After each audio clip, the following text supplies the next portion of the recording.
Gwen Stacy is trans. And if you think otherwise, you are a alt-right bigot that needs to get the fuck out of here, because Twitter has solved the mystery. Despite Gwen Stacy's backstory and her gender being revealed many years ago, they're assuming that she is transgender at this time because they have a plethora of evidence, at least according to thepinknews.com. It's weird. This Gwen Stacy situation has been trending since Across the Spider-Verse has come out, and all week thus far, Gwen Stacy has been trending, and it's almost like all these weirdos want her to be trans, even though she's obviously not. And it all stems from a while back, a Protect Trans Kids flag was in the background of Gwen Stacy's room in the trailer. And I made a video about it, and I got called a bigot and all this stuff because I had an opinion that any of these LGBTQ trans narratives do not need to be pushed and forced upon children. And it's a divisive subject, so to speak. A lot of people, you worry too much. It's the background. No, motherfuckers. Look, if Cammy's classic outfit, thong leotard, is too much for you, then hey, that's too much for me. I mean, what's good for the goose is good for the gander. Rules for thee, but not for me, right? Only when it sexualizes children is it allowed. If it's something straight, like a woman that looks good, like a Bud Light ad or a Miller Lite ad, we can't have that. It has to be trans in order to approve it, is basically what society's saying today, and it's getting tiring.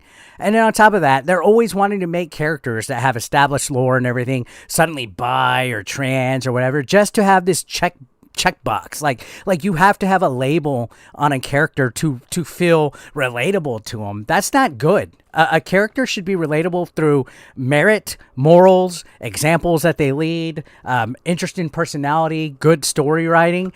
Nowadays, it's like what makes a character good is that they are gay, bi, trans, or anything like that. Like everything but what makes a good personality. You have to have some kind of identity politics on top of it. And Across the Spider-Verse has identity politics that are trying to be shoved into it, despite it being otherwise. Now, let's take a look at this article, because it is something else. It is definitely something else.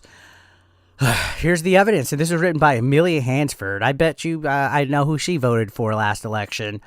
So this says the animated sequel to 2018's Oscar-winning Spider-Verse was released Friday, and fans who have seen the movie are now theorizing that Gwen is trans, or at least an allegory for the trans experience, due to a number of queer-coded and queer-colored clues. Queer-coded. Okay, that's a new term I haven't heard before, but let's go ahead and continue reading this article. This says it comes after Spider-Verse fans notice a trans pride flag bearing the words "Protect Trans Kids" in the background. And I did make a video of this right here. This was a screenshot from the trailer. You see over her door, "Protect Trans Kids." And I gave my opinion on this. I felt that forcing this in, again, is another example of shoved in identity politics that's like, ugh. Oh, Eric, you don't care about trans rights then, and, children and all this, blah, blah. No.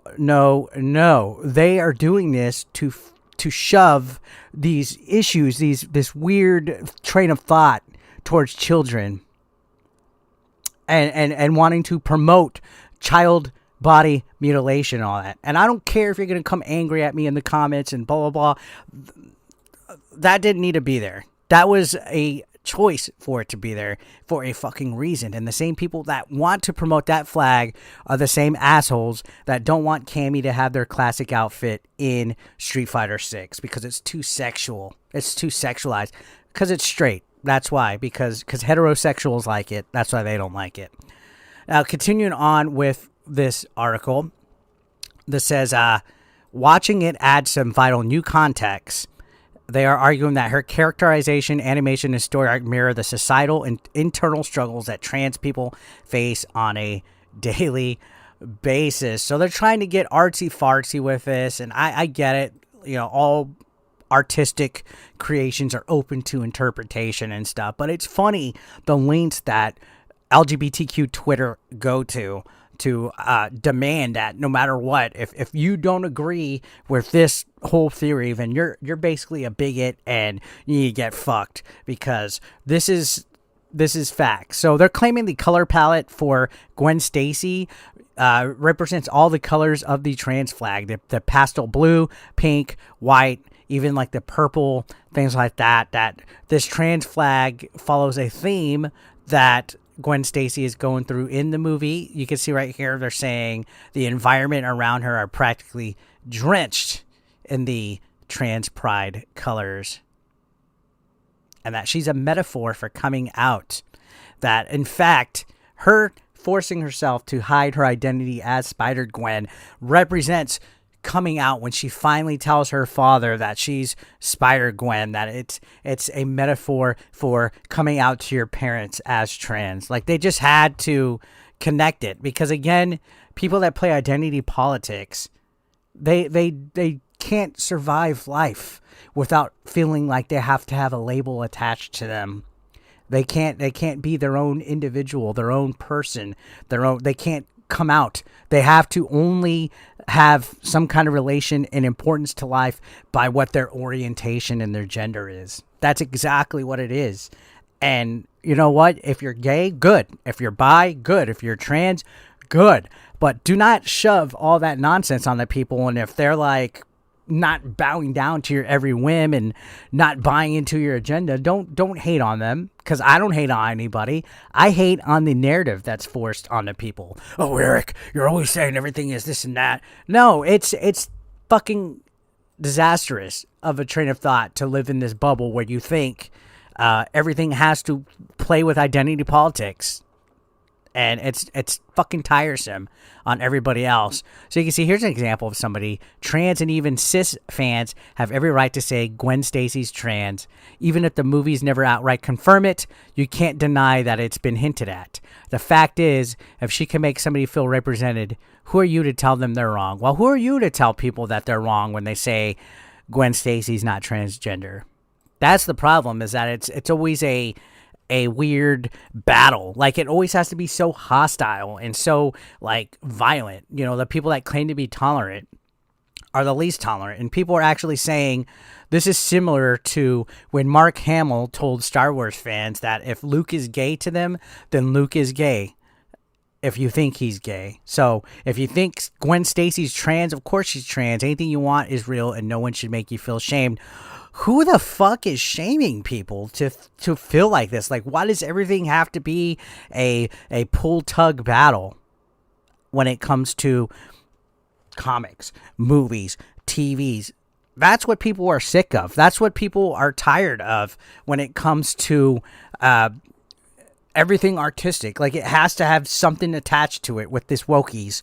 They have to have identity politics on it, whether it's race-related, orientation related, gender related, whatever you want to have it, you have to try to shove some kind of representation in it. Oh, there's nothing wrong with diversity. Okay, but have some good story writing on top of it, and don't be a fucking weirdo trying to make something for children into something that's for transgender. No offense, again, to my trans friends out there, but these people on Twitter are fucking weird. They don't want people assuming their genders, but they'll assume a fictional character's gender, even though, again, Gwen Stacy had been established a long time ago as a cis female. It's like gender identity is not integral to the plot of Across the Spider-Verse anyway. So why are they making such a big deal to where it's trending?